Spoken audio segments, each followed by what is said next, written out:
Wherever you go, whatever you do, throw a little at it. Omax, Vest and Briefs.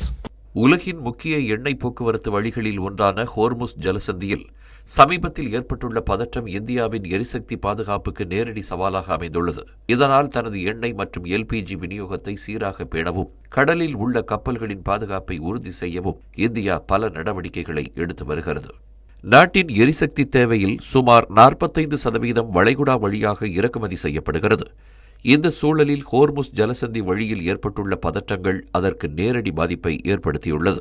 இதற்கிடையே அரபிக்கடல் மற்றும் Oman வளைகுடாவில் தனது கடற்படையை விரிவுபடுத்தியுள்ள India நாட்டின் எண்ணெய் கப்பல்களுக்கு தக்க பாதுகாப்பு வழங்கி வருகிறது.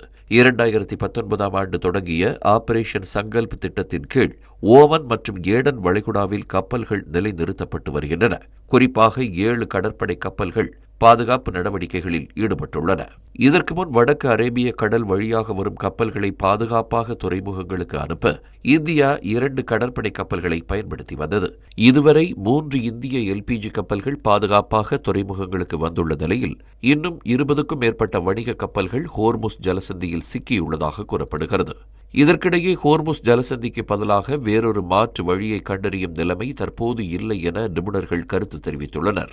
ரஷ்யா, அமெரிக்கா, வெனிசுலா போன்ற நாடுகளிலிருந்து எண்ணெய் இறக்குமதி செய்வது, சவுதி அரேபியாவின் ஜெட்டா வழியாக எண்ணெயை நில வழியாக கொண்டு வருவது, ஏடன் வளைகுடா வழியாக எண்ணெய் மற்றும் எரிவாயு வளங்களை கொண்டு வருவது போன்ற வாய்ப்புகள் இருந்தாலும் இவை மிக அதிக செலவு ஏற்படுத்தும் என்றும் அவர்கள் கருத்து தெரிவித்துள்ளனர். இந்த சூழலில் எரிசக்தி விநியோகத்தை பாதுகாக்க அதிக செலவுள்ள மாற்று எரிசக்தி ஆதாரங்களை இந்தியா பரிசீலித்து வருகிறது. தொலைநோக்கு பார்வையுடன் இந்தியாவால் மேற்கொள்ளப்படும் இந்த முயற்சி நாட்டின் வருங்கால எரிசக்தி பாதுகாப்பை நிச்சயம் நிலைநிறுத்தும் என்பதில் மாற்று கருத்தில்லை.